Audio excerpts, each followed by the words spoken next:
मैं अमदास पलांगे सीजी शिक्षा में आपका स्वागत करता हूं। हम देख रहे हैं कक्षा 11वीं रसायन विज्ञान का पहला अध्याय।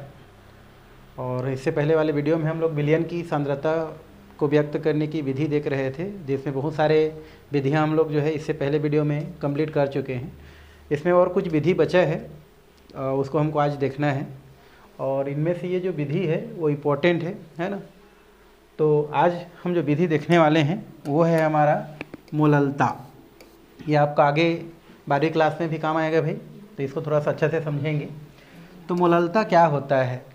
तो मोललता का मतलब होता है, जैसे हम लोग मोलरता पढ़े थे, तो मोलरता में क्या था, 1 लीटर विलयन में घुले हुए विलेय पदार्थों की जो भी मात्रा है उसको मोलरता कहते थे। मोललता में क्या होता है, हम जो विलयन लेंगे उसको लीटर में ना लेके क्या लेंगे, उसको ग्राम में लेंगे भाई। मतलब हम ये बोल सकते हैं कि 1000 ग्राम, या 1000 ग्राम को हम क्या बोलते हैं, 1 किलोग्राम। तो दोनों में से आप कोई एक क्या कर सकते हैं, मात्रा को ले सकते हैं। या तो आप बोल सकते हैं 1000 ग्राम, या आप बोल सकते हैं 1 किलो। तो हम लोग लेते हैं यहाँ पर 1000 ग्राम, तो बोल सकते हैं 1000 ग्राम जो विलायक होता है, 1000 ग्राम जो क्या है भाई, विलायक है, इस विलायक में उपस्थित विलेय की मोलों की संख्या, विलेय की मोलों की जो क्या है संख्या है, यही आपकी क्या कहलाती है, मोललता कहलाती है। यदि आपसे क्वेश्चन कर दे कि मोललता क्या है, तो आप बोल सकते हैं 1000 ग्राम विलायक में घुले हुए विलेय पदार्थों की मोलों की संख्या उस विलयन की क्या कहलाता है, मोललता कहलाता है। और जो मोललता होता है उसको स्मॉल एम से क्या किया जाता है, दर्शाया जाता है। जैसे मोलरता को कैपिटल एम से दर्शाया गया था, इसको किससे दर्शाते हैं हम लोग, स्मॉल एम से दर्शाते हैं। और इसको आगे हम जो है थोड़ा सा सूत्र के रूप में क्या कर सकते हैं, इसको जो है शो कर सकते हैं भाई। तो यहाँ पर लिख देना आप मोललता, मोललता जिसको हम लोग स्मॉल एम से दर्शाते हैं, इसके बराबर होता है आपका, ये होता है विलेय की मोलों की संख्या, विलेय की मोलों की संख्या हो गया, पहले भी हम लोग लिखे थे भाई इसको, डिवाइडेड बाई ये होता है हमारा विलायक का ग्राम में द्रव्यमान, विलायक का ग्राम में क्या होता है, ये द्रव्यमान।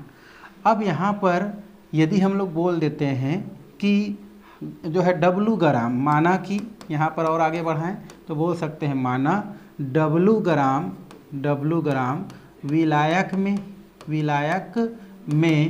डब्लू ग्राम विलेय क्या है, घुला है, विलेय घुला है। तो 1000 ग्राम में कितना घुलेगा भाई, तो 1000 ग्राम में कितना घुलेगा, तो ये हो जाएगा आपका, ये हो गया डब्लू इंटू कितना हो जाता है हमारा 1000 डिवाइडेड बाय क्या हो जाता है डब्लू। ये जो ऊपर वाला डब्लू है वो आपका जो है विलेय की स्थिति को शो कर रहा है, और नीचे वाला जो है वो विलायक को शो कर रहा है भाई। अब आपको पहले से पता है कि यहाँ पर जो विलेय होता है, इसके मोल जो होते हैं, विलेय के जो क्या है हमारे मोल है, मोल बराबर क्या होता है यहाँ पर, ये होता है विलेय का द्रव्यमान डिवाइडेड बाई विलेय का क्या होता है भाई, आणविक द्रव्यमान, विलेय का आणविक द्रव्यमान। ये हम लोग कल भी देखे थे, ये हमारा विलेय का क्या हो गया, आणविक द्रव्यमान। ठीक है, विलेय का जो हमारा क्या है मोल है उसके बराबर होता है विलेय का द्रव्यमान और विलेय का आणविक द्रव्यमान। विलेय का जो द्रव्यमान है, जैसे वेट है तो डब्लू से दर्शाते हैं, और विलेय को शो करने के लिए हम लोग किसका प्रयोग करते हैं, बी का प्रयोग करते हैं।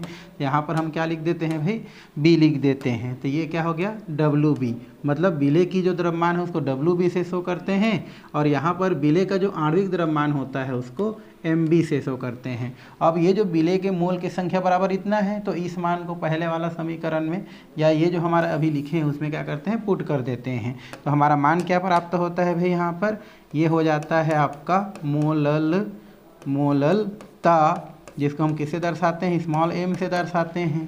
तो ये क्या हो जाता है, विलेय का द्रव्यमान, यहाँ पर लिख देते हैं विलेय का द्रव्यमान, ये हो गया, इनटू में क्या हो जाएगा हमारा, ये देखो ये हो जाएगा आपका 1000 डिवाइडेड बाई, नीचे क्या है हमारा विलेय का आणविक द्रव्यमान, विलेय का आणविक द्रव्यमान, द्रव्यमान।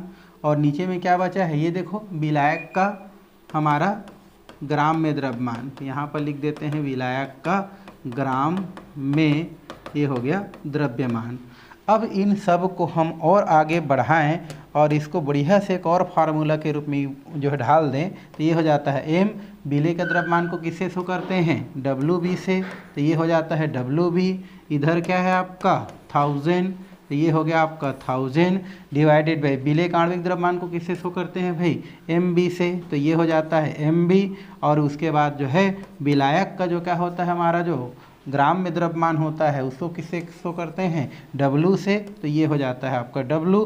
तो इस तरीक़ा से हमको क्या हो जाता है, मोललता से रिलेटेड एक बढ़िया सा फार्मूला क्या हो जाता है, प्राप्त हो जाता है। और इसी फार्मूला के आधार पर फिर जो भी विलयन होता है उस विलयन की जो मोललता है वो क्या किया जाता है भाई, ज्ञात किया जाता है। तो ये तो फिलहाल अभी जो है मोललता की परिभाषा हो गया, और उससे थोड़ा सा हमको जो है आगे एक समीकरण प्राप्त हो गया जिसके सहायता से हम विलयन की मोललता को क्या कर सकते हैं, या विलयन की जो सांद्रता है उसको व्यक्त कर सकते हैं। चलिए इससे रिलेटेड एक हम लोग क्या देखते हैं भाई, क्वेश्चन देखते हैं। ठीक है, चलिए किससे रिलेटेड, मोललता से रिलेटेड।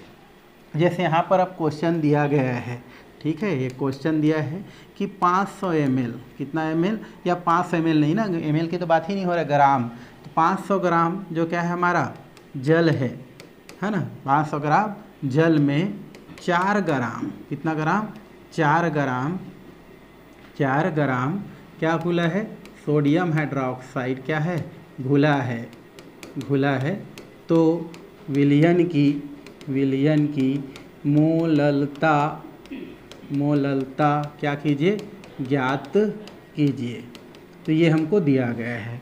अब आपको क्या पता है, ये हमारा जो है 500 ग्राम जो है विलायक की मात्रा है, और ये जो 4 ग्राम दिख रहा है वो किसकी मात्रा है भाई, हमारा विलेय की मात्रा है। अब उसको आप फार्मूला में क्या करें, पुट करें। फार्मूला क्या था हमारा, स्मॉल m, ये था डब्ल्यू बी, ये था क्या हमारा 1000 डिवाइडेड बाई क्या था हमारा, ये था एम बी, और ये था हमारा डब्लू, है ना।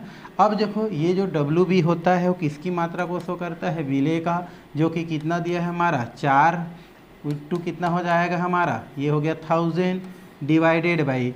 अब आपको आणविक द्रव्यमान ज्ञात करना पड़ेगा, किसका, सोडियम हाइड्रोक्साइड का। तो कैसे ज्ञात करते हैं, ये होता है सोडियम हाइड्रोक्साइड।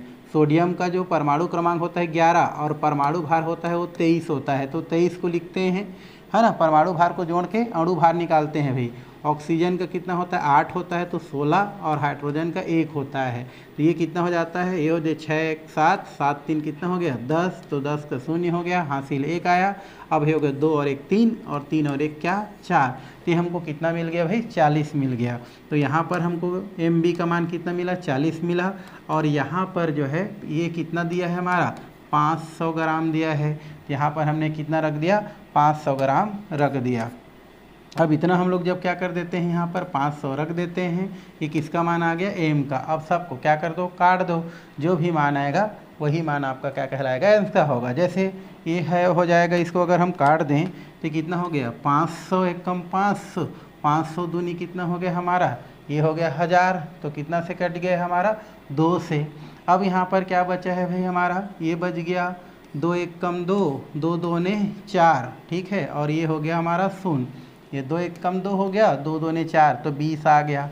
अब देखो यहाँ पर कितना आ सकता है, कितना हो सकता है, तो अभी हमारा जो मान आया है ये मान कितना है बराबर, एम बराबर कितना मिला है, ऊपर में कितना बचा है हमारा 4 बचा है, और नीचे में कितना बचा है हमारा 20 बचा है। चूँकि 20 जो है वो 4 से क्या है बड़ा है, तो हम लोग क्या लेना पड़ेगा, दशमलव लेना पड़ेगा। तो ये दशमलव ले लिए, जैसे ही दशमलव लेते हैं ये कितना हो जाता है 40 हो जाता है। अब तो हम लोग क्या कर सकते हैं, काट सकते हैं, 20 दूनी कितना हो गया 40, ये हमारा मोल क्या हो जाता है प्राप्त हो जाता है। तो इस तरीक़ा से आंसर कितना मिलता है भाई 0.2 मोल मिल जाता है। तो ऐसा ही क्वेश्चन आपको क्या करता है, पूछता है, ठीक है। तो ये हो गया मोललता से रिलेटेड आपका क्वेश्चन। तो ये भी एक क्या हो गया, विधि हो गया, जो कि विलयन की सांद्रता को प्रदर्शित करता है। और भी कुछ छोटे छोटे विधियां हैं जिनको हमको अभी क्या करना है, थोड़ा थोड़ा सा देखते चलना है भाई। चलिए नेक्स्ट विधि है हमारा, ये है फार्मलता, ठीक है। ये क्या है हमारा फार्मलता अंग्रेजी में क्या बोलते हैं, इसको फॉर्मेलिटी बोलते हैं, है ना।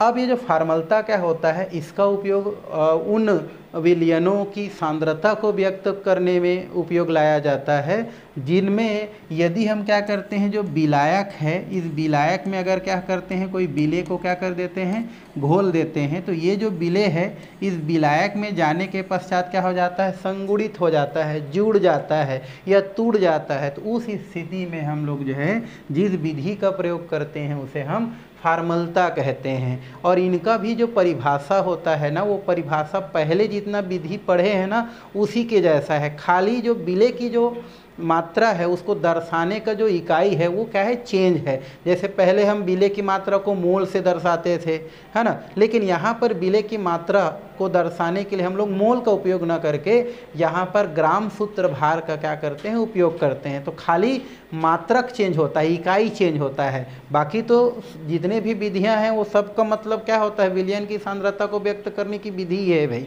है ना। तो इस प्रकार से, है ना, ये भी एक विधि है और इसमें खाली विलेय की मात्रा को थोड़ा सा अलग इकाई के रूप में माना गया है। बाकी परिभाषा पहले के जैसा है, जैसे परिभाषा इसमें दिया गया है कि 1 लीटर विलयन है, तो इस 1 लीटर विलयन में घुले हुए विलेय पदार्थों की ग्राम, है ना, या ग्राम सूत्र जो क्या होता है हमारा, संख्या होता है। ग्राम सूत्र जो क्या होता है, जो द्रव्यमान होता है, यही आपका क्या कहलाता है, आपका फार्मलता कहलाता है। मतलब परिभाषा ये कहता है कि 1 लीटर विलयन में घुले हुए या उपस्थित विलेय पदार्थों की ग्राम सूत्र द्रव्यमान जो संख्या होता है वही आपका क्या कहलाता है, विलयन की फार्मलता कहलाता है, या विलयन की क्या कहते हैं, इसे फार्मलता कहते हैं। और इसको दर्शाने के लिए हम लोग जो है कैपिटल जो F होता है उसका क्या करते हैं, उपयोग करते हैं। तो इसको भी हम आगे थोड़ा सा क्या कर सकते हैं, बढ़ा के लिख सकते हैं। तो ये क्या हो जाता है, आपका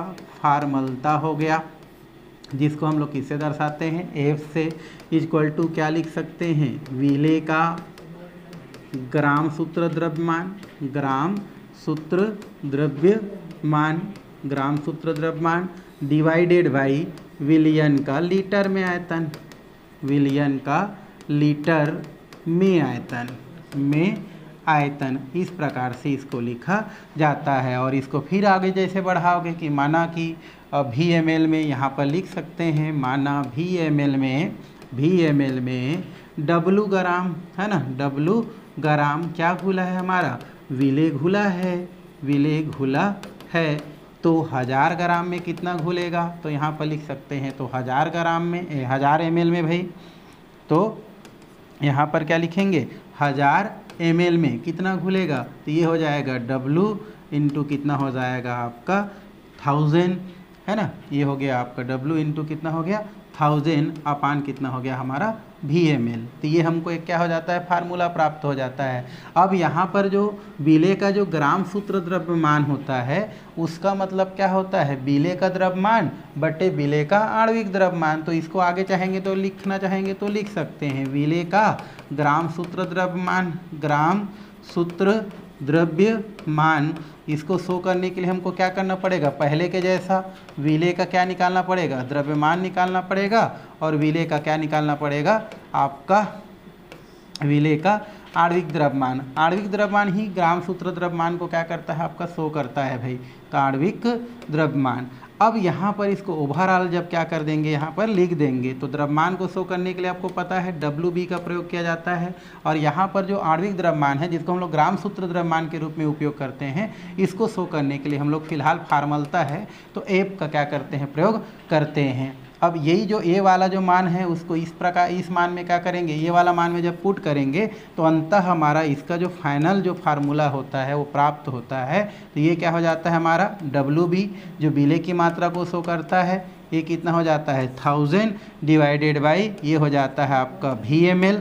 और यहाँ पर जो फार्मलता का जो क्या होता है हमारा आणविक द्रव्यमान होता है उसको F से क्या किया जाता है, प्रदर्शित किया जाता है। और इसका मतलब भी क्या होता है, उसके आणविक द्रव्यमान को शो करना होता है। तो इस तरीक़ा से एक इसका भी फार्मूला प्राप्त होता है जिसमें F इक्वल टू क्या होता है WB into 1000 into F into VmL, जहाँ पर WB का मतलब क्या होता है, विलेय की मात्रा, 1000 को बताने की ज़रूरत नहीं है। और ये जो हमारा होता है इसका मतलब होता है ग्राम सूत्र जो क्या होता है द्रव्यमान होता है, अर्थात आणविक द्रव्यमान को ही ग्राम सूत्र द्रव्यमान कहते हैं भाई। तो यहाँ पर ग्राम सूत्र द्रव्यमान मतलब आणविक द्रव्यमान को रखा जाता है, जो भी विलेय दिया जाता है उसका, और VmL मतलब कितना में घुला है। तो पहले जैसा ही है इसका जो फार्मूला है, तो इस तरीक़ा से इसको क्या किया जा सकता है, बताया जा सकता है। अगर आपको क्वेश्चन दिया जाता है तो आपको विलेय का मान WB के जगह रखना है, और उस विलेय को मान लो विलेय क्या दिया है यहाँ पर, सोडियम हाइड्रोक्साइड दिया है, तो मान लो इसका 4 ग्राम दिया है, तो 4 ग्राम आप क्या रखेंगे WB के जगह, और इसका जो हमारा क्या होता है, जो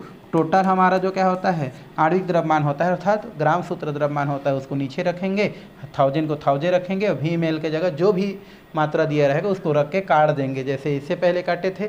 तो इस तरीक़ा से आपको फार्मूला क्या हो जाएगा, प्राप्त हो जाएगा। तो फिलहाल इसमें इतना ही करते हैं, है ना। और आगे हमारा जो विधि है उसके ओर क्या करते हैं हम लोग, चलते हैं भाई। चलिए नेक्स्ट विधि की ओर हम लोग चल रहे हैं, ये है नॉर्मलता। ठीक है, ये क्या है, नॉर्मलता। ये नॉर्मलता भी आपका 12वीं में बहुत ज़्यादा काम आने वाला है। 11वीं का तो अलग चीज़ है, यहाँ पर हम लोग सीख रहे हैं भाई, लेकिन 12वीं में आपका बहुत ज़्यादा क्या होगा, काम आएगा। तो नॉर्मलता भी एक विलयन की सांद्रता को व्यक्त करने की क्या है, विधि है। और इस विधि में भी हम क्या करते हैं, 1 लीटर क्या लेते हैं हम लोग, विलयन ले लेते हैं। मतलब 1 लीटर विलयन में घुले हुए जो विलेय पदार्थों की जो है ग्राम तुल्यांकी जो द्रव्यमान है, ग्राम तुल्यांकी द्रव्यमान। तो यहाँ पर विलेय को दर्शाने के लिए हम लोग किसका प्रयोग कर रहे हैं भाई, ग्राम तुल्यांकी द्रव्यमान, ग्राम तुल्यांकी द्रव्यमान। तो खाली देखो इसकी मात्रा बदल रहा है, जितने भी विधियाँ हैं उसमें, बाकी तो पानी जो है 1 लीटर में है तो ग्राम में है, तो जो भी बदल रहा है वो विलेय की मात्रा बदल रहा है और कुछ नहीं है। परिभाषा वैसा है। तो परिभाषा कैसे कर सकते हैं, किसी विलयन के या किसी 1 लीटर विलयन में, किसी 1 लीटर विलयन में उपस्थित विलेय पदार्थों की ग्राम तुल्यांकी जो द्रव्यमान की जो संख्या होता है, वही विलयन की क्या कहलाता है, आपका नॉर्मलता कहलाता है। तो परिभाषा में तो ज़्यादा कोई दिक्कत नहीं है। अब इसको आगे हम क्या कर सकते हैं भाई, और बढ़ा सकते हैं। जैसे बाकी हम जो भी सूत्र क्या किए हैं उसको आगे हम लोग थोड़ा सा बढ़ा के लिखे हैं आगे, तो ऐसे ही नॉर्मलता को हम क्या कर सकते हैं, आगे बढ़ा के लिख सकते हैं। तो यहाँ पर क्या हो जाएगा आपका नॉर्मलता, ये जो नॉर्मलता होता है उसको कैपिटल N से दर्शाया जाता है, और यहाँ पर आप लिख सकते हैं विलेय का, है ना, ग्राम तुल्यांकी द्रव्यमान होता है, और डिवाइडेड बाई विलयन का क्या होता है, लीटर में आयतन होता है। विलयन का लीटर में क्या हो गया हमारा भैया, आयतन होता है। अब यहाँ पर क्या होता है, विलेय का जो ग्राम तुल्यांकी द्रव्यमान होता है, वैसे ग्राम तुल्यांकी द्रव्यमान निकालने का बहुत सारा क्या होता है, रूल होता है भाई, उसको हम लोग अभी देखेंगे। तो फिलहाल हम इसको क्या लिख सकते हैं, नॉर्मलता बराबर होता है विलेय का ग्राम तुल्यांकी द्रव्यमान और डिवाइडेड बाई क्या होता है, विलयन का लीटर में आयतन। फिर पहले जैसा बोल सकते हैं कि माना, है ना, VmL में, कितना ml में, VmL में W ग्राम, VmL में W ग्राम विलेय क्या है हमारा, घुला है, घुला है। तो हमारा 1000 ml में कितना घुलेगा भाई, 1000 ml में ये हो जाएगा आपका W इंटू कितना हो जाएगा 1000, और ये कितना हो जाएगा आपका VmL। अब यहाँ पर क्या होता है, जो भी पदार्थ का क्या होता है, जो ग्राम तुल्यांकी द्रव्यमान निकाला जाता है, वो जो द्रव्यमान होता है वो क्या होता है, आपको नीचे में रखा जाता है, और ये जो W होता है वो जो है विलेय के द्रव्यमान को शो करता है। तो फाइनली इसका भी क्या होता है, हमारा एक फार्मूला प्राप्त होता है नॉर्मलता का, वो होता है हमारा, ये हो गया N, और यहाँ पर जो W होता है जो विलेय की मात्रा को शो करता है, तो इसको WB से शो किया जाता है ना। और यहाँ पर ये 1000 है तो 1000 है, और किसी भी विलेय पदार्थ का जो तुल्यांकी द्रव्यमान है उसको EQ, है ना, किससे हमारा EQ से, इक्विवेलेंट वेट बोलते हैं अंग्रेजी में। तो यहाँ पर जो इक्विवेलेंट वेट होता है वो हमारा कोई भी विलेय पदार्थ है उसके तुल्यांकी जो क्या होता है, हमारा द्रव्यमान को शो करता है, और VmL जो है कितना ml में घुला है उसको क्या करता है, प्रदर्शित करता है। तो इस तरीक़ा से यहाँ पर नॉर्मलता के लिए ये छोटा सा क्या होता है, फार्मूला प्राप्त होता है, जिसमें बोला जाता है नॉर्मलता बराबर क्या होता है, WB। ये जो WB होता है, ये WB किसको शो करता है भाई, ये WB आपका शो करता है विलेय का द्रव्यमान को, विलेय का जो भी द्रव्यमान होगा ये आपका क्या करेगा, उसको शो करेगा। उसके बाद क्या दिया है, 1000 को करने की ज़रूरत नहीं है। ई क्यू जो होता है, ये जो यू क्यू होता है ये विलेय का तुल्यांकी द्रव्यमान को शो करता है भाई, विलेय का तुल्यांकी द्रव्यमान को शो करता है, ठीक है। और वी एम एल क्या होता है हमारा, वी एम एल जो होता है वो आयतन को शो करता है, 200 में घुला है तो 200, 300 में घुला है तो 300 में भाई। अब यहाँ पर देखो, ये तो विलेय का द्रव्यमान जो भी रखेंगे यहाँ पर आप क्या कर देंगे, रख देंगे। हमको जानना है कि किसी भी विलेय का तुल्यांकी भार, तुल्यांकी द्रव्यमान कैसे निकाला जाता है। तो इसके लिए हम लोग क्या करते हैं, तुल्यांकी द्रव्यमान निकालने के लिए, अब यहाँ पर तुल्यांकी जो द्रव्यमान है, इस तुल्यांकी द्रव्यमान निकालने के लिए यहाँ पर कुछ फार्मूला है भाई, उसको आपको जानना है। अब यहाँ पर तुल्यांकी भार जो होता है, तुल्यांकी द्रव्यमान होता है, अम्ल के लिए अलग तरीक़ा से निकाला जाता है, क्षार के लिए अलग तरीक़ा से निकाला जाता है और लवण के लिए अलग तरीक़ा से निकाला जाता है। तो यहाँ पर अम्लों का तुल्यांकी भार कैसे ज्ञात करेंगे, थोड़ा सा देखते हैं। अम्लों का तुल्यांकी भार कैसे ज्ञात किया जाता है, अगर कोई अम्ल विलेय पदार्थ दिया है तो उसका तुल्यांकी भार आप कैसे ज्ञात करेंगे। तो अम्लों का तुल्यांकी भार क्या करना, ज्ञात करने की विधि। तो यहाँ पर मान लो विलेय के रूप में कोई अम्ल दिया है और उसका आपको तुल्यांकी भार ज्ञात करना है, क्योंकि फार्मूला में ई क्यू का मतलब तुल्यांकी भार है, तो कैसे ज्ञात करेंगे। तो इसके लिए आपको क्या करना पड़ेगा, यहाँ पर लिख देते हैं अम्ल का तुल्यांकी भार, अम्ल का तुल्यांकी भार बराबर होता है हमारा, ये होता है हमारा अम्ल का जो भी क्या होता है हमारा जो द्रव्यमान होता है। तो यहाँ पर लिख देते हैं अम्ल का जो भी हमारा क्या है, जो भार है, जो द्रव्यमान है उसको रख देंगे। जो भी अम्ल है उसका जो है आणविक द्रव्यमान रखेंगे तो ज़्यादा अच्छा है भाई, तो आणविक द्रव्यमान इसको रखते हैं ना, तो ज़्यादा आपको समझ आएगा। तो ये क्या हो जाएगा हमारा, अम्लों का अणु भार लिख देते हैं, ये हो गया अम्लों का अणु भार डिवाइडेड बाई, है ना, त्यागे गया है या त्यागा गया बोल सकते हैं, त्यागा गया हाइड्रोजन आयन की संख्या। तो अगर आपको कोई अम्ल दिया है और उस अम्ल का आपको तुल्यांकी द्रव्यमान निकालना है तो आपको क्या करना पड़ेगा, जो भी अम्ल दिया है उस अम्ल का अणु भार और उस अम्ल के द्वारा कितना हाइड्रोजन दे रहा है उसको क्या करना पड़ेगा, भाग देना पड़ेगा, तब जा करके उस अम्ल का तुल्यांकी भार आपको क्या होगा, प्राप्त होगा। तो तुल्यांकी भार और जो भी हमारा क्या होता है, जो आणविक द्रव्यमान होता है उसमें अंतर है भाई, है ना। सब का आणविक द्रव्यमान और तुल्यांकी भार एक जैसा नहीं होता है। तो कैसे निकलता है हम देखते हैं। जैसे हमको एग्जाम्पल के तौर पर सल्फ्यूरिक अम्ल का तुल्यांकी भार निकालना है, किसका, सल्फ्यूरिक अम्ल। सल्फ्यूरिक अम्ल का फार्मूला क्या होता है, H2SO4 होता है। अब इसका हम लोग देखेंगे तुल्यांकी भार कितना होता है। तो सबसे पहले आपको इसका अणु भार निकालना पड़ेगा। अणु भार निकालने के लिए क्या करते हैं हम लोग, सबसे पहले जितना भी तत्व इसके अंदर दिया गया है उसका परमाणु भार को क्या करते हैं, पहले जानते हैं।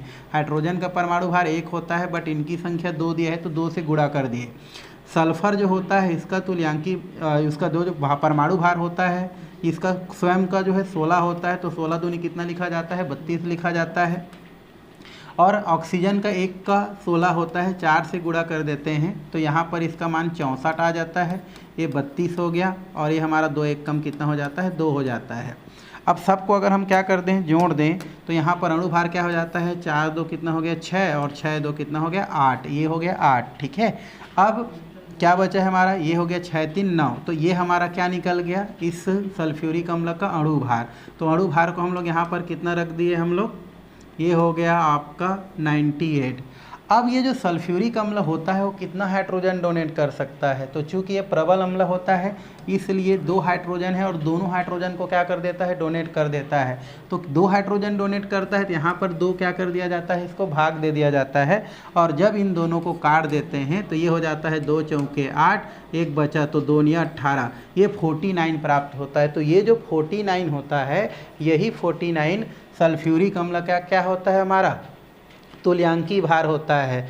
तो तुल्यांकी भार अगर अम्लों को ज्ञात करने के लिए बोला जाए तो सबसे पहले उसका क्या ज्ञात किया जाता है, अणु भार ज्ञात किया जाता है, और वो अम्ल कितना हाइड्रोजन दे रहा है उसके आधार पर जो हाइड्रोजन देता है, अगर वो 1 हाइड्रोजन देता है तो उसको 1 से भाग देंगे, 2 हाइड्रोजन देता है तो 2 से भाग देंगे। जैसे हमारा सल्फ्यूरिक अम्ल जो होता है उसका टोटल अणु भार 98 होता है, बट वो 2 हाइड्रोजन डोनेट करता है, इसलिए 2 से भाग दे दे तो 49 प्राप्त होता है। तो ये जो 49 है ये आपका सल्फ्यूरिक अम्ल का क्या होता है, आपका तुल्यांकी भार होता है। अब ऐसे मैं नहीं बोल रहा हूँ कि सभी अम्ल जो है आपका आधा उसका दे, ऐसा नहीं बोल रहा हूँ। जैसे आप HCl का निकालेंगे, किसका निकालें, अगर आप HCl जो होता है अगर हम इसका ज्ञात करें, HCl ये भी एक हमारा अम्ल है, इसका ज्ञात करेंगे तो सबसे पहले अणु भार ज्ञात करो तो हाइड्रोजन का 1 होता है और क्लोरीन का कितना होता है 35.5 होता है, तो टोटल कितना हो गया 36.5 हो गया। ये इसका अणु भार निकल गया।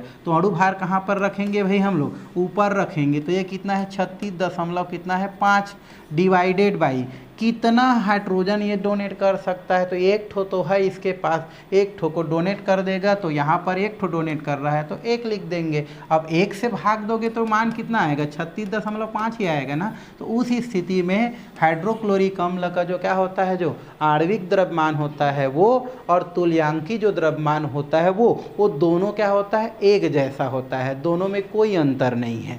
तो उसको आप थोड़ा सा ध्यान रखेंगे भाई। अब कुछ अम्ल ऐसे होता है जिसमें दिखने में तो हाइड्रोजन बहुत सारा दिखता है लेकिन होता या डोनेट कितना करता है, 1 करता है। जैसे यहाँ पर एक दिया है थर्ड उदाहरण, ये दिया है CH3COOH, इसको एसिटिक अम्ल बोलते हैं भाई, क्या बोलते हैं, एसिटिक अम्ल। अब एसिटिक अम्ल का अगर हम क्या दिखें, परमाणु भार ज्ञात करें तब तो जा करके अणु भार निकलेगा, और अणु भार से क्या निकालेंगे हम लोग, डिवाइड करके तुल्यांकी भार निकालेंगे। तो कार्बन कितना होता है 12, हाइड्रोजन जो यहाँ पर 3 है वहाँ पर 1 है, तो टोटल 4 यहीं पर लिख दिए। एक और कार्बन है उसका भी हम लोग क्या कर दिए 12, 2 ऑक्सीजन है तो 16 दूनी 32। अब सबको जोड़ दो, जोड़ेंगे तो क्या मान आएगा इसका, ये आ रहा है 2 2 4 4 4 8 8 और 2 10, तो 10 का कितना हो गया 0। अब क्या बचा हमारे इस 3 1 4 और 4 और 1 5, 1 ठो बचा है तो 6। तो टोटल इसका जो है आपका जो क्या आ रहा है, हमारा अणु भार आ रहा है वो कितना आ रहा है 60 आ रहा है। अब चूंकि इसमें दिखने में 4 हाइड्रोजन दिख रहा है तो 4 ठो डोनेट करेगा ऐसा जरूरी नहीं है, ये 1 ठो डोनेट करता है क्योंकि ये दुर्बल अम्ल होता है। तो यहाँ पर इस स्थिति में अगर 1 से भाग दें तो इसका जो है तुल्यांकी भार कितना आ जाता है 60 आ जाता है। तो इस तरीक़ा से तुल्यांकी भार अगर अम्लों का ज्ञात किया जाए तो उस अम्ल का सबसे पहले अणु भार ज्ञात किया जाता है, और अणु भार ज्ञात करने के पश्चात उस मान को वहाँ पर रख करके वो अम्ल कितना क्या कर रहा है, हाइड्रोजन डोनेट कर रहा है, उसके आधार पर उसको भाग दे दिया जाता है। मान लो कोई 3 हाइड्रोजन डोनेट कर रहा है तो 3 से भाग देना, 4 हाइड्रोजन डोनेट कर रहा है तो 4 से भाग देना, और इस तरीक़ा से भाग देने के बाद जो मान आता है वही उसका क्या होता है, तुल्यांकी आपका संख्या होता है। किसके लिए, अम्लों के लिए। किसके लिए भाई, अम्लों के लिए। अगर आपको क्या करना है, क्षार के लिए निकालना है,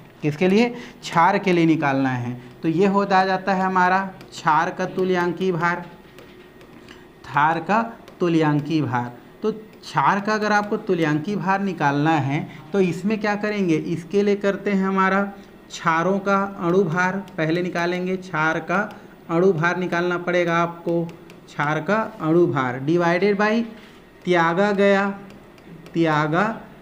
या त्यागे जाने वाले, हम लोग जो बोल सकते हैं त्यागे जाने वाले OH की संख्या, मतलब OH माइनस आयन की संख्या। तो अगर आपको क्षार का तुल्यांकी भार निकालना है तो आपको उस क्षार का सबसे पहले क्या ज्ञात करना पड़ेगा, अणु भार ज्ञात करना पड़ेगा, और देखना पड़ेगा कि वो कितना OH त्याग रहा है। अब अलग अलग क्षार अलग अलग OH त्यागेगा भाई, तो उसके आधार पर आप कर सकते हैं। अब यहाँ पर इसके लिए जैसे कि थोड़ा सा एक एग्जाम्पल देख लेते हैं, ज़्यादातर इसी का प्रयोग किया जाता है, सोडियम हाइड्रोक्साइड।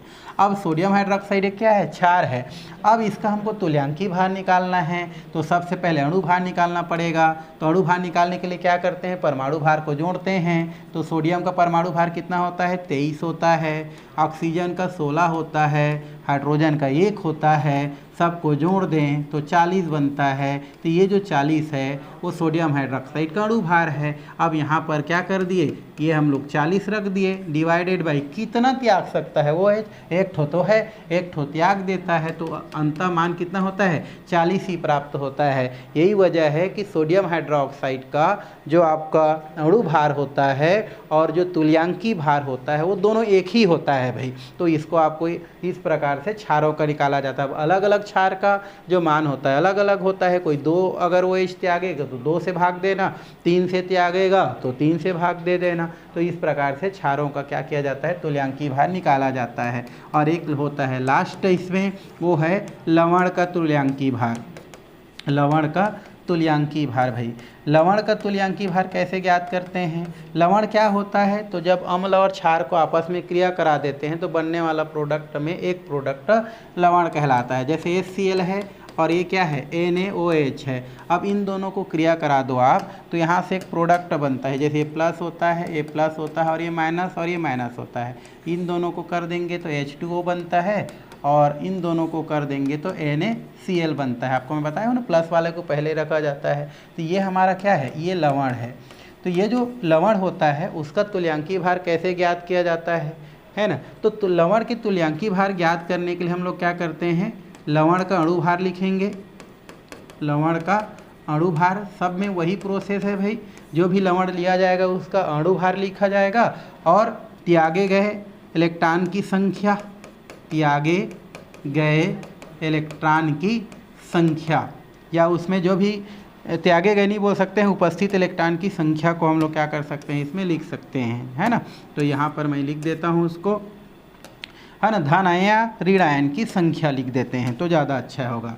धन आयन या क्या होता है यहाँ पर ऋण आयन की क्या देखेंगे यहाँ पर संख्या लिख देते हैं। मतलब कोई भी जो लवण होता है, जैसे यहाँ पर हम नमक की ही बात करते हैं तो नमक का अगर हम देखें तो इसमें एक प्लस और एक क्या होता है माइनस होता है। मतलब एक प्लस है और एक माइनस है, मतलब एक ही प्लस और एक माइनस है ना। लेकिन अगर हम मैग्नीशियम की बात करें, मैग्नीशियम क्लोराइड का, तो इसमें 2 प्लस है और 2 क्या है माइनस है। तो इसमें हम लोग क्या करेंगे, सबसे पहले इन दोनों का अणु भार निकालेंगे। जैसे हमको सोडियम का निकालना है तो सोडियम का कितना होगा 23 और क्लोरीन का क्या होता है 35.5। तो ये हो जाएगा आपका 58 पॉइंट कितना हो जाता है 5। तो ये तो हो गया हमारा, इसका क्या निकल गया सोडियम का अणु भार 58 पॉइंट कितना हो गया 5। ओके। और ये कितना इलेक्ट्रॉन डोनेट, कितना है इसमें धन आयन की संख्या है, एक धन आयन है और एक ऋण आयन है, तो दोनों का मतलब तो बराबर है ना। तो एक ठो को कोई ले लो तो डिवाइडेड बाई कितना हो गया 1, तो इक्वल टू कितना हो जाएगा 58 पॉइंट कितना हो गया 5। मतलब इसमें अणु भार और तुल्यांकी भार क्या होता है एक होता है। मान लो हम लोग इसकी बात करते हैं तो उस स्थिति में क्या करना पड़ेगा, मैग्नीशियम का हम लोग निकालते हैं तो मान लो यहाँ पर कितना हो गया 12 दूनी कितना हो गया 24 हो गया, और क्लोरीन कितना होता है 35 होता है, तो 35 दूनी कितना हो गया 70 और एक कितना हो गया 71 हो गया। अब दोनों को क्या कर दो आप जोड़ दो, तो यहाँ पर कितना हो जाता है 4 और कितना हो गया 5 और 7 और 2 कितना हो गया 9, मान लो 95 आ गया। कितना इसमें चार्ज है 2 चार्ज है, तो कितना से भाग दे दो 2 प्लस है ना, इसमें +2 है 2 माइनस है तो 2 से भाग दो। अब 2 से भाग दे दिए तो यहाँ पर जो भी मान होता है कितना हो गया हमारा 2 चौके कितना हो गया 8। अब 8 बचा, अब एक उधर चला गया तो कितना हो गया हमारा 2 चौके 8 हो गया, एक बचा तो 15 चला गया, 2 सत्ते कितना हो जाता है हमारा 14। अब कितना बचा उसमें 1 बच गया। अब वहाँ पर फिर जाएंगे तो पॉइंट लेना पड़ेगा और 2 पंछे 10, मतलब 47.5 आ जाता है। तो इस तरीक़े से तुल्यांकी भार क्या किया जाता है, किसी भी अम्ल का, किसी भी क्षार का और किसी भी लवण का निकाला जाता है। और ये जो हमारा क्या होता है, जो नॉर्मलता होता है, ये नॉर्मलता बहुत ही महत्वपूर्ण है। 11वीं में इससे रिलेटेड बहुत सारा प्रैक्टिकल किया जाता है भाई, n/20, n/30, n/10, तो ये हम लोग करते हैं। तो फिलहाल ये नॉर्मलता से रिलेटेड कुछ बातें हो गया, इससे भी रिलेटेड क्वेश्चन आपको पूछा जाता है और इनका जो क्वेश्चन होता है लगभग हम जो अभी पढ़ रहे थे उसी टाइप का क्वेश्चन यहाँ पर भी आता है। जैसे हमें अभी देखें ना, इसका फार्मूला क्या होता है नॉर्मलता का, तो ये होता है हमारा n, ये होता है WB इंटू कितना होता है हमारा 1000 डिवाइडेड बाई क्या होता है EQ, मतलब इक्विवेलेंट वेट मतलब तुल्यांकी भार, और ये होता है VML। अब आपको यहाँ बिले का मान दिया रहेगा, मान लो बिले का मान कितना दिया है 4 ग्राम, ये तो हो जाएगा 1000। अब मान लो आपको बोल रहा है, एक क्वेश्चन हम लोग कर देते हैं, चलिए इससे रिलेटेड एक क्वेश्चन कर देते हैं भाई, हम जो अभी किए थे वैसे ही क्वेश्चन। एक क्वेश्चन दिया गया है ना, ये क्वेश्चन क्या दिया गया है, मान लो क्वेश्चन दिया है 2 ग्राम, कितना ग्राम, 2 ग्राम सोडियम हाइड्रोक्साइड जो है आपका 200 है ना, 200 ml जल में घुला है, जल में घुला है तो विलयन की आपको नॉर्मलता क्या करना है, ज्ञात करना है, नॉर्मलता ज्ञात कीजिए, ऐसा दिया गया है। ठीक है, तो आपको क्या कर रहा है, नॉर्मलता ज्ञात करने के लिए बोल रहा है। अब आपको क्या करना पड़ेगा, सबसे पहले आपको देखना पड़ेगा कौन विलेय है और कौन विलायक है। तो 2 ग्राम सोडियम हाइड्रोक्साइड कितना में घुला है, 200 ml घुला है, तो सोडियम हाइड्रोक्साइड जो है क्या है, विलेय है, ये WB का मान हो गया, और 200 ml में घुला है मतलब ये VML का मान हो गया। और सोडियम हाइड्रोक्साइड का तुल्यांकी भार अभी देख रहे थे कितना होता है, 40 होता है, तो EQ का मान हो गया। अब सब मान पता चल गया तो आपको फार्मूला में मान रख देना है। तो ये N बराबर क्या होता है, WB इंटू कितना होता है 1000, नीचे क्या होता है हमारा EQ, और इंटू कितना होता है VML। अब सब का मान दिया है भाई, क्या क्या दिया है देखो, WB का मान कितना दिया है 2 ग्राम, तो यहाँ पर कितना कर दिए 2 ग्राम, ये तो हो गया। अब यहाँ पर कितना हो जाएगा 1000, ओके। अच्छा, इक्विवेलेंट बाट कितना है 40, तो यहाँ पर कितना कर देते हैं 40, क्योंकि यहाँ ये वेज देगा तो अणु भार और उसका इक्विवेलेंट दोनों एक होगा, है ना। इंटू कितना में घोल रहे हैं 200 ml, तो यहाँ पर कितना कर दिए 200 ml। अब तो बात बन गया, पहले जैसा ही है, इसमें ज़्यादा कुछ नहीं करना है। तो यहाँ पर कितना हो गया 200 एक कम 200, 200 पंछे कितना हो गया हमारा, 200 पंछे कितना गया भाई 1000, ठीक है, ये हो गया। अब यहाँ पर ये देखो ऐसे भी काट सकते हैं आप, 0 0 0 0 काट दिए, 2 पंछे 10 हो गया। अब यहाँ पर 5 बचा है, यहाँ पर 40 बचा है, तो यहाँ पर क्या करेंगे, ये हो गया 5 एक कम 5, और 8 पंछे कितना हो गया हमारा 40, है ना, 5 एकम 5 और 5 अट्ठे कितना होता है 40, 8 एकम 8 16 8 3 24 8 1 32 8 पंछे 40। अब ये हो गया, यहाँ पर कितना बचा हमारा 8 बचा, ऊपर कितना बचा है हमारा 2 बचा है भाई। तो इस तरीक़ा से काट सकते हैं। तो 5 एकम 5 और 5 अट्ठे कितना हो गया 40, ठीक है। या तो आप दूसरे तरीक़ा से भी कर सकते हैं भाई। अब या तो ऐसे कर सकते हैं आप, 5 को 2 से क्या कर दो, गुणा कर दो, तो ये भी एक तरीका है। चलो उसी तरीक़ा से कर देते हैं, अगर ये अच्छा आपको नहीं लग रहा है तो, ठीक है। तो ये हमारा कितना हो गया, ये हो गया 200 और 200 पंछे कितना हो गया 1000, ठीक है। अब ये ऊपर में 5 है और ये 2 है, तो 2 और 5 को गुणा कर दिए तो कितना हो गया 10, डिवाइडेड बाई कितना हो गया हमारा 40, ओके, ठीक ठाक हो गया। नीचे में 40 है, क्योंकि अभी कटा नहीं है ना भाई इसको, ठीक है, हम लोग भी काटे नहीं हैं, ठीक। तो ये कितना हो गया हमारा 40, खाली हम लोग यही दोनों को काटे हैं, किन किन को, ये हम लोग काटे हैं 200 एक कम 200, 200 पंचे कितना हो गया 1000, ये 5 हो गया, 5 को 2 से गुणा करिए 10 आ गया, 40 है। अब देखो 40 जो है 10 से बड़ा है, दशमलव लगा दो, यहाँ पर कितना हो जाएगा, दशमलव लगा देंगे तो कितना हो गया आपका 100 हो गया। अब 100 करते हैं तो कितना बार जा सकता है, 2 बार जा सकता है, 40 दूनी 80। अब फिर कितना बच गया हमारा, कितना बच गया, 40 दूनी 80 करेंगे तो कितना हो गया 20 बच गया, तो ये 200 हो गया, तो ये कितना हो जाएगा 5, तो ये हो जाता है 0.25, क्या हो जाता है आपको ये जो मान है वो प्राप्त हो जाता है, उनका जो है मोल में मान क्या होता है प्राप्त हो जाता है। तो यहाँ पर आप मोल में मान लिख सकते हैं। तो इस तरीके से इसमें भी क्या किया जाता है, क्वेश्चन किया जाता है भाई। तो ये तो हो गया इससे रिलेटेड क्वेश्चन। यहाँ पर लैब में ना एक अलग फार्मूला प्रयोग किया जाता है ना। जैसे लैब के लिए एक अलग से फार्मूला होता है, वो क्या होता है यहाँ पर, ये होता है N1, एक होता है V1 इक्वल टू N2 और क्या होता है V2। तो ये वाला फार्मूला एक अलग से क्या किया जाता है, लैब में जो भी एक्सपेरिमेंट करते हैं हम लोग उसके लिए प्रयोग में लाया जाता है, जिसमें N1 का मतलब होता है नॉर्मलता, V1 का मतलब होता है वॉल्यूम, N2 का मतलब भी नॉर्मलता और V2 का होता है आपका वॉल्यूम। ये हमारा 2 बिलियन के लिए होता है, ये 1 बिलियन की नॉर्मलता और आयतन को शो करता है, ये दूसरे बिलियन की नॉर्मलता और आयतन को शो करता है। अब इस स्थिति में क्या होता है आपका 1 बिलियन का अगर कोई चीज़ नहीं पता है, मान लो हमको जो है यहाँ पर N1 का मान पता है, V1 का मान पता है, N2 का मान पता है, लेकिन V2 का मान नहीं पता है, तो V2 को इस तरफ पक्षांतरित करके इन सब का मान रख करके हम V2 का मान ज्ञात कर सकते हैं। तो इस टाइप का क्वेश्चन जो है आपका लेबोरेटरी में जब हम टाइट्रेशन करते हैं तो उस वक्त इसका क्या किया जाता है, उपयोग किया जाता है। तो ये हो गया नॉर्मलता से रिलेटेड क्या हो गया आपका बातें भी।